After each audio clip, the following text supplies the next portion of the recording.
Hello students, आज अपन पढ़ने जा रहे हैं हम्मीर देव चौहान के बारे में। देखिए, हम्मीर देव चौहान जो है चौहान वंशी शासक था। रणथंभौर की अपन बात करने जा रहे हैं। जयद्रथ सिंह का ये पुत्र था। जयद्रथ सिंह जो है उसने अपने जीवन काल में ही अपने छोटे पुत्र हम्मीर देव चौहान को रणथंभौर का शासक बना दिया था। जब हम्मीर देव चौहान रणथंभौर का शासक बना तो उसने दिग्विजय की नीति अपनाई। दिग्विजय की नीति अपनाकर इसने दक्षिण में परमार शासक, भोज, चित्तौड़, आबू, वर्धनपुर, मतलब पुष्कर, काफी सारे क्षेत्रों पर इसने अपना अधिकार कर लिया, विजय प्राप्त की। विजय प्राप्त करने के बाद में इसने किया कोटियजन यज्ञ।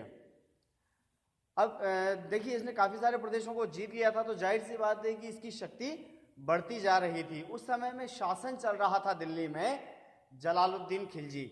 नाम का ध्यान रखें आप, जलालुद्दीन खिलजी है। तो जलालुद्दीन खिलजी ने 1291 ईस्वी में रणथंभौर दुर्ग के घेराव का विचार बनाया और झाइन पहुंच गया, और वहां से झाइन पहुंच करके रणथंभौर दुर्ग का इसने घेराव किया।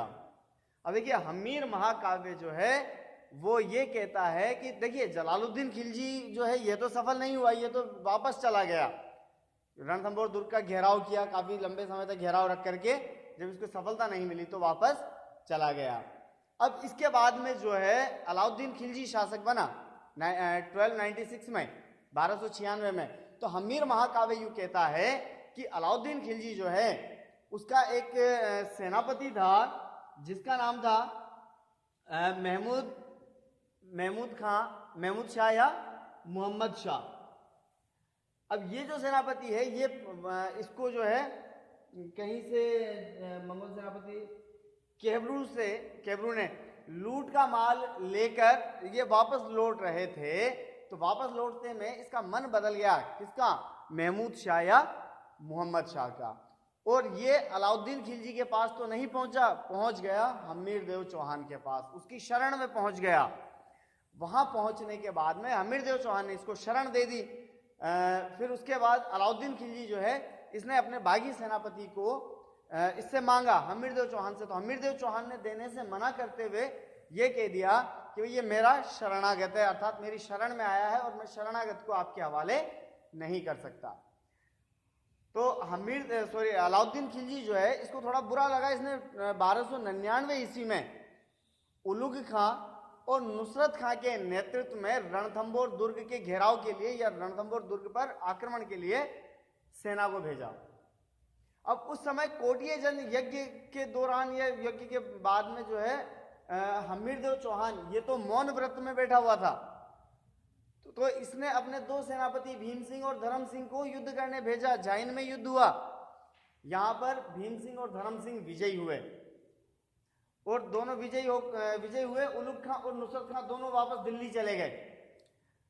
अब भीम सिंह और धर्म सिंह वापस रणथंभौर लौट रहे थे। रणथंभौर के दुर्ग के दरवाजे के लगभग पहुंचे तो वहीं पर वापस सूचना आई कि जो उलुग खां है ये वापस से सेना लेकर के आ गया है। तो भीम सिंह ने क्या किया, जैसा कि आप एरो का निशान देख रहे हैं, धर्म सिंह जो है धर्म सिंह को तो भेज दिया कहां पर? रणथंभौर। और जो भीम सिंह है ये वापस आ गया युद्ध करने के लिए। भीम सिंह वापस युद्ध करने के लिए आ गया। यहां पर भीम सिंह की मृत्यु हुई। मृत्यु होने के बाद में उलुग खां जो है इसने समझदारी ये दिखाई कि ये रणथंभौर पर चढ़ाई नहीं करके वापस चला गया दिल्ली अलाउद्दीन खिलजी के पास। अलाउद्दीन खिलजी जो है इसको ठीक नहीं लगा कि भाई वहां तक जाके आ गए, युद्ध करके आ गए, फिर दुर्ग पर क्यों अपना अधिकार नहीं किया। इसने क्या किया, वापस अलाउद्दीन खिलजी ने उलुग खां और नुसरत खां को दुर्ग की घेराबंदी के लिए भेजा। आप ये एरो देखते रहे, ये जो अलाउद्दीन खिलजी है इसने भेजा उलुग खां और नुसरत खां को घेराबंदी के लिए, दुर्ग की घेराबंदी की। अब वहां दुर्ग से आपस में जो है गोलीबारी हुई तो उसके दौरान नुसरत खां की मृत्यु हो गई। नुसरत खां की मृत्यु होने के बाद में उलुग खां जो है, उलुग खां ने अपने भाई का तो संदेश भिजवाया अलाउद्दीन खिलजी के पास में। तो अलाउद्दीन खिलजी खुद 1301 ईस्वी में अपनी शाही सेना लेकर रणथंभौर की तरफ रवाना हुआ। वहां पर अलाउद्दीन खिलजी जो है इसने भी काफी लंबे समय तक वहां पर घेरा डाले रखा, लेकिन दुर्ग जो है वो दुर्ग भी दुर्ग भी उन्होंने द्वार नहीं खोले। लेकिन धीरे धीरे जब अलाउद्दीन खिलजी को लगा कि यार अब क्या किया जाए, तो उसने रणनीति अपनाई। रणनीति या कूटनीति अपनाते हुए उसने क्या किया, उसने हमीरदेव चौहान के पास में संधि का संदेश भिजवाया। ये संधि का संदेश भिजवाया है दुर्ग में। तो दुर्ग से यहां पर हमीरदेव चौहान जो थे, हमीरदेव चौहान ने रणमल और रतिपाल, देखिए रणमल और रतिपाल जो हैं दोनों इसके विश्वसनीय सेनापति थे, इनको संधि वार्ता के लिए भेजा अलाउद्दीन खिलजी के पास। अलाउद्दीन खिलजी के पास संधि के लिए भेजा। तो अलाउद्दीन खिलजी ने क्या किया, इन दोनों को लालच दे दिया दुर्ग का, कि भाई तुम्हें दुर्ग जो है, यहां पर दुर्ग का शासक तुम्हें ही नियुक्त कर दिया जाएगा। तो ये मिल गए अलाउद्दीन खिलजी की तरफ।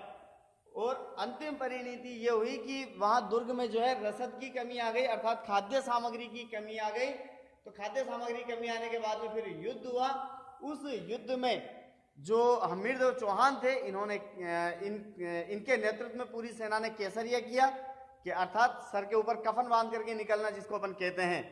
और इनकी जो पत्नी थी हमीरदेव चौहान की, रंगा देवी, और पुत्री जो थी वो थी इनकी पद्मला। उनके नेतृत्व में जो महल की जितनी महिलाएं थी, उन सभी महिलाओं ने जल जोहर किया, अर्थात जल के अंदर कूद करके इन्होंने आत्महत्या, अपन इसको कह सकते हैं, इसको जोहर किया, अर्थात जल में कूद करके अपनी देह को त्याग दिया। जो हमीरदेव चौहान है, देखिए हमीरदेव चौहान ने अपने पिता जयसिंह की याद में, जयसिंह जो थे, जयसिंह की याद में इन्होंने जयसिंह जो इन्होंने 32 वर्ष शासन किया था, तो 32 खंभों की छतरी बनवाई हमीरदेव चौहान ने, जो कि न्याय की छतरी के नाम से भी जाना जाता है। और अपनी पुत्री पद्मला के नाम पर दुर्ग में पद्मला तालाब के नाम से तालाब का भी निर्माण करवाया। Okay, thank you.